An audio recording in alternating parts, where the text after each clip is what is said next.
ថ្ងៃមួយទន្សាយស្វែងរកចំណីអាហារក៏បានប្រទះគោលត្រាចមួយដែលគេទើបនឹងកាប់ថ្មីមានជ័រភក់ស្អិតតាត់ទន្សាយលោកផ្លោតអង្គុយពីលើជ័រស្រាប់តែជាប់គូទនឹងជើងពីរពុំរួចនៅនឹងថ្កល់លើគោលត្រាចនោះជួនជាពេលនោះមានកូនដំរីមួយដើរទៅរកទឹកផឹកនៅក្នុងត្រពាំងក្បែរគោលត្រាចដែលជាកន្លែងវាធ្លាប់ផឹកជារៀងរាល់ថ្ងៃ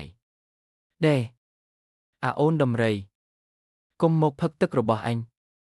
ទឹកនេះព្រះឥន្ទ្រលោកឲ្យអញមកចាំយាមទេកូនដំរីសំឡេងក្មេងភ័យខ្លាចម៉ែអើយខ្ញុំទៅផឹកទឹកត្រពាំងនោះស្រាប់តែឃើញសត្វអីមួយអង្គុយលើគល់ឈើវាមិនឲ្យខ្ញុំផឹកទឹកទេវាថាវាជាអ្នកបម្រើរបស់ព្រះឥន្ទ្រខ្ញុំស្រេកទឹកណាស់ម៉ែមេដំរីកូនប្រាប់ដូច្នោះក៏នឹកខឹងហើយនាំកូនត្រឡប់មកវិញ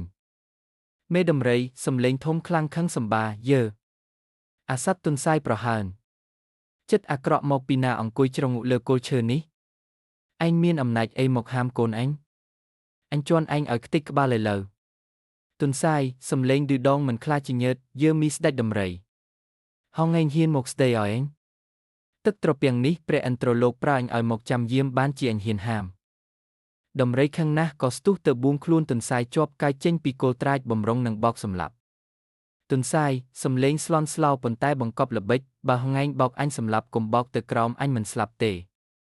ក្រវែងទៅលើវិញទើបអញស្លាប់សំឡេងរហ័សរំភើបដំរីខ្វះប្រាជ្ញាឬទន្សាយថាដូច្នោះក៏ក្រវែងទន្សាយទៅលើអាវតោតឯទន្សាយការបានធ្លាក់ដល់ដីក៏បោលប្រូចចូលព្រៃបាត់ទៅ